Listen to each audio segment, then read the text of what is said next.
does business here. He's in his 11th year at New England Financial. If you look that up on the internet, it's a very large and prestigious firm. He works out of the Southfield office, and again, he's in his 11th year, so this is not something he just started and is coming in here. He's a financial expert.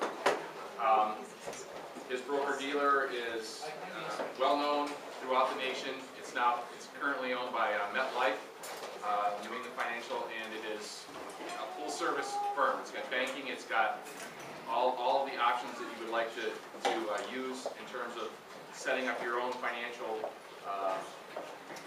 portfolio. Now, in particular today, Dean is going to be talking about what you can do to help the church build the new building to the north. Current estimates are $4.1 million. We're trying to raise $1 million in this first year within the parish. And his father has talked, and I talked to the wall many times. The idea is we can get 100 families at $10,000, or we can get 10 families at $100,000, and it's probably going to be a combination of those things. Not very many people have $100,000 or $10,000 in the bank. Dean is here to help you realize how you can actually make those donations. So without further ado, Dmitry Knysh. So I hope everybody's been getting these flyers. They're both in Russian and English. I mean, they're very helpful. Basically, give you a story about this project. But honestly, we really need your help. As Carl said, our campaign is to raise $1 million within the parish in order to be able to attract more funds from outside sources. On the good note, we're basically almost a third there, okay, which is good. That means we still have 2/3 left to go. We did this presentation, just want to make sure we recap. All it takes is a $10,000 per family, roughly, donation or contribution into this fund, into the church fund, in order for us to be able to hit this wonderful goal of building a new church, which is definitely something we're going to do eventually. So there's no question of if, it's just when. Does everybody remember all the planning and things like that? So I'm not going to go into the actual facilities and how it's going to look like. I just want to make sure that I start your thought process about how you can help with your family. Okay? Even if it doesn't have to be a large amount of money. And I was thinking, if we were back in the old church, we wouldn't have this issue. Because everybody's money would be out, you know, the church money, right? I remember there were two people, husband and wife, in the hospitals that didn't agree with that. But do you remember what happened to them? So, but I mean, that's basically, you know, on a side note. But and personally, I know that it takes some sort of effort on your part, or everybody's part, to part with your money. And they become very attached to worldly things. And you know, we don't talk about this stuff during Lent for some reason, but Christ talks about that on numerous occasions. So we definitely need to start looking into doing this. So how can I help? First of all, there's three people, you know, Nathan, Carl, and myself that can help you with this. So if you have our contact info, it should be on these flyers as well. So if you ever want to call us or email us privately with some sort of questions, we can definitely answer those. But let's talk about some of the practical ways.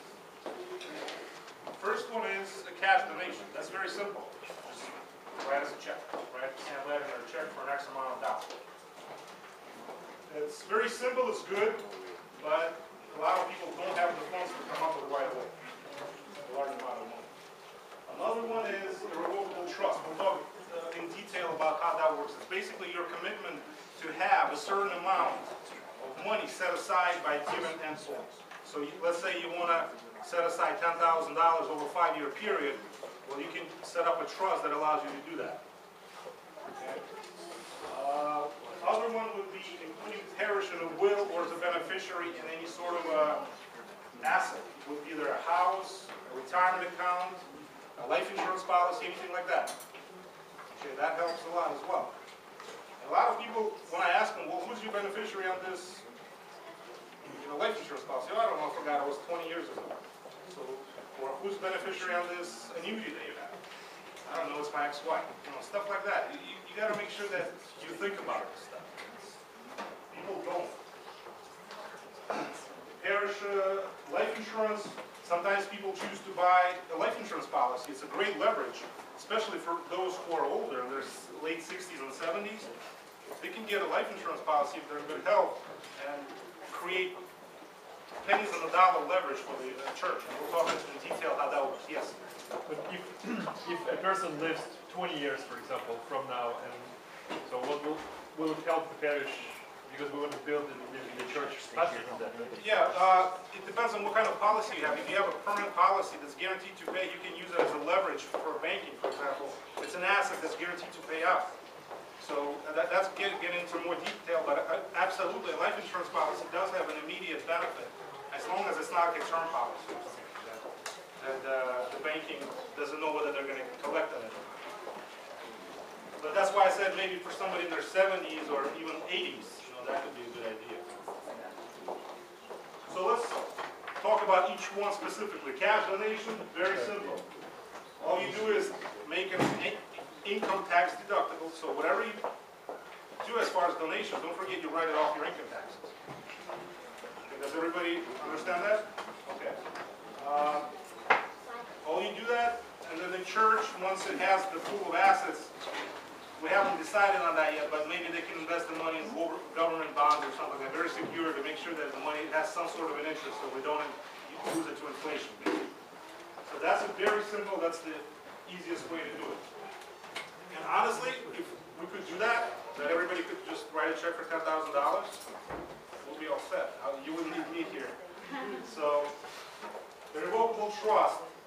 Okay, so that's set up typically through an attorney, and if you don't have an estate attorney, obviously we use estate attorneys within our firm that we can guide you towards. You set up, as this slide shows, let's say you want to fund a 5 years plan at a $10,000 total whole amount, and then you can, that comes out to $2,000 a year, right? And then you can use that money in a conservative investment within the trust to get to that goal. The end goal. When it says irrevocable, the reason why it has to be irrevocable is so you can write off your donations. So again, whatever you're doing into that trust, you can write off your income tax. But if you say, you know what, I changed my mind in 2 years, I want my money back, that you can't do that. Okay. Any questions on irrevocable trust? I'm trying to be very simple. This just gives you ideas. Yes? You might want to add that $6,000 a year is like $40 a week. For a week. There you go. Yeah, thanks. Easy way to break it down. Yeah, it's $40 a week, not much. Yes, Mr. Steve, so are there any circumstances that the trust could be revocable, like a court could declare, or? No. Never. Okay. Typically, no. You don't want to even get into that. It costs a lot of money. You don't do that. You can get the money back, then you have to get the taxes and stuff like that that you roll off, and there's potentially a lot of costs for the attorney. That was just a generic question. You're not planning to do that. Yeah, so and again, the funds that are going to this trust could be invested into something very, very safe. Those are typically either high-grade corporate bonds or government bonds. That are guaranteed to pay. Okay? And typically, we would talk to somebody that wants to give a donation. We wouldn't say, well, your funds have to go automatically into this government bond. Some people are just too worried about having any sort of fluctuation in their investments. So that's something that would be discussed individually with people. Include parish and will, name beneficiary and existing assets. Some people have rental properties, houses, real estate, IRAs, annuities, stocks, bank accounts, CDs, and so on. That really, they don't know if they're going to use it. Okay? So some people choose to leave the church, St. Vladimir, or other churches as the beneficiary in their account. So if they need to spend the money while they're living, they can do that. It's still their money. But if they just pass it without spending the money goes to the church. You mentioned 401ks. What about pension benefits? Are those Can you leave those to the church? Pension benefits typically have no residual value upon spouse's death.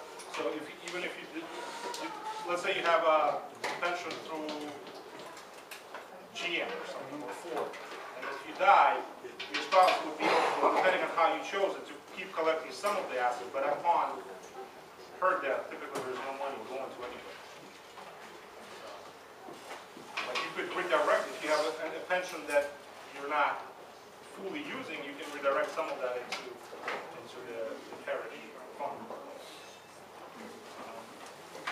But again, there are exceptions to that as well, and I don't want to get into that. It's an individual basis. But 99 out of 100 times, it's not going to be. There's nothing after you pass it. Anything else? Very good questions.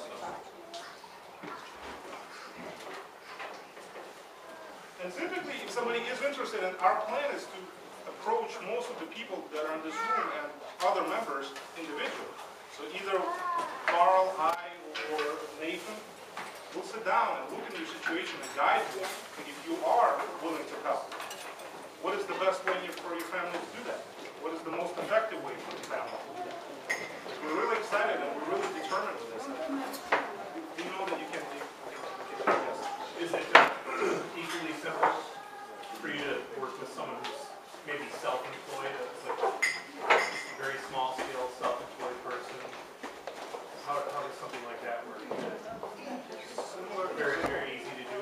very easy to do. You can, if you want to get some donations, you write it off your, depends on if you're an S corp or a C corp, I have no idea as far as your taxes go, but if you're an S corp, the company's money is your money, so you can do whatever you want.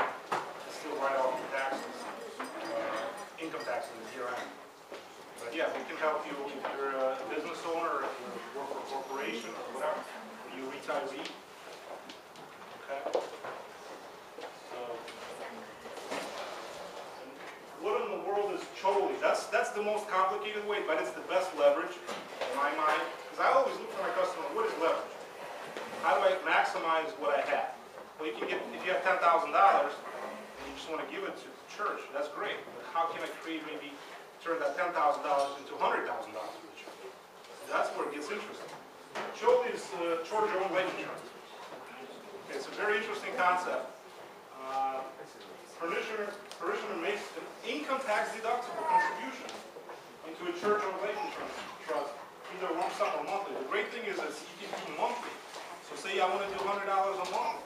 It seems like $1,200 a year may not seem like a whole lot of money, but in a life insurance policy, it can be a huge amount of money on the back end. The church owns the life insurance policy, and those things exist, and this is very valid. Okay. Tax-free benefits are paid to church upon death immediately. Okay, nobody pays taxes on it. Benefits are paid within typically 5 business days.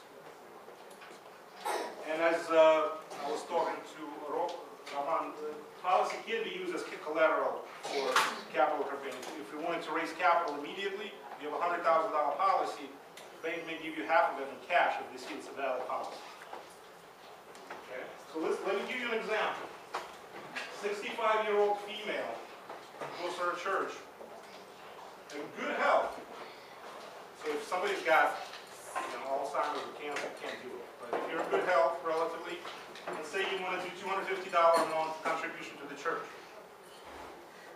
Okay, that's $3,000 a year basically. What you can do is you give the money to Choli, it will get you $189,000 policy, almost $190,000 life insurance policy.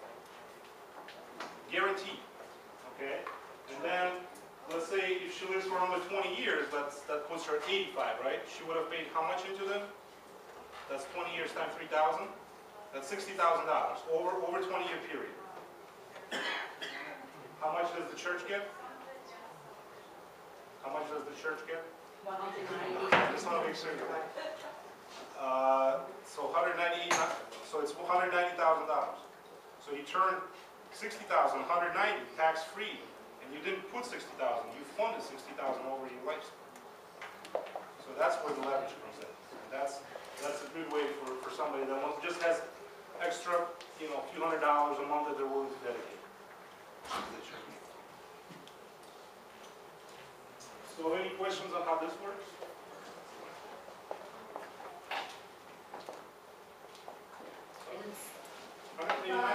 This money postponed for 20 years, but if we will start to build church in 10 years, is it usable somehow? Yes, if we go back to the previous slide, policy can be used as a collateral, if it's a good policy, if it's not a term policy. So the policy has to be contractually given to pay out. Then banks look at it as an asset. If we wanted to raise capital, we could.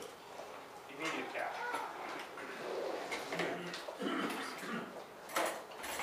So this is just basically 4 main avenues for people. And I hope that you're thinking about this stuff, especially during Lent. That's something you got to start thinking about. Because you know how to check whether you have, do you like money or not? Or you have that vice in you? Try to give a lot of it. No, seriously. First you have to get some. Well, not even that. But greed doesn't even have to be somebody that has a lot of money. Somebody that has, $1,000, everything network can be more greedy than $1 million because they have more attachment to that than anybody else. So that's how I thought. I used to think that I was a pretty generous guy, I can do it. Until I run into a situation where I needed to. Somebody was asking for a lot of money, and that was a big part of whatever I had. So and then I understood, oh, that's not the case. So, start thinking about this stuff. Because we always concentrate on doing the easy stuff, not concentrating on doing the hard stuff, in my mind. But I'm always available. You have my contact info, and looking forward to helping you with all this stuff. Any questions?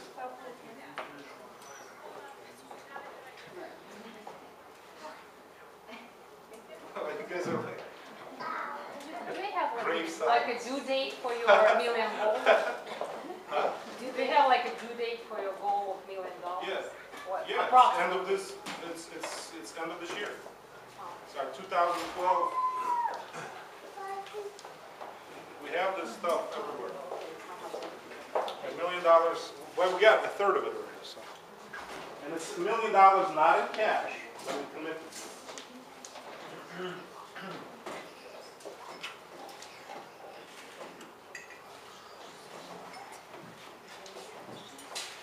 Any other questions? Anything? Stocks, bonds?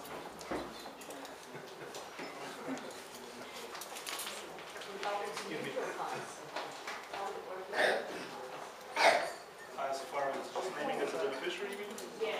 Just name as a beneficiary. Dmitry, you probably already delineated in the flyers and elsewhere, but can you explain a little bit about funds that ROCOR has established for building and churches and church projects? As far as I know, those funds don't exist. But if you have, Father may know better. I can speak to that just a little bit, Nima, since I'm here. So there is a fund for assistance for the Russian Orthodox Church outside of Russia, but they have chosen not to spend their money on capital improvements. They are trying to spend their money on programming. So they do a lot of supporting of youth activities, and for instance, they gave me a grant to do my research in Russia, things like that. So they're trying to spend money on people, but not on buildings. So there are not a lot of resources out there to support building, and that's why we have to look to ourselves first to really build the foundation of what's going to be the future church. They use some of those funds to help with disaster. Right, absolutely, and all sorts of things. It's really a lot about education, clergy continuing education, and that's why I got a grant, and youth activities.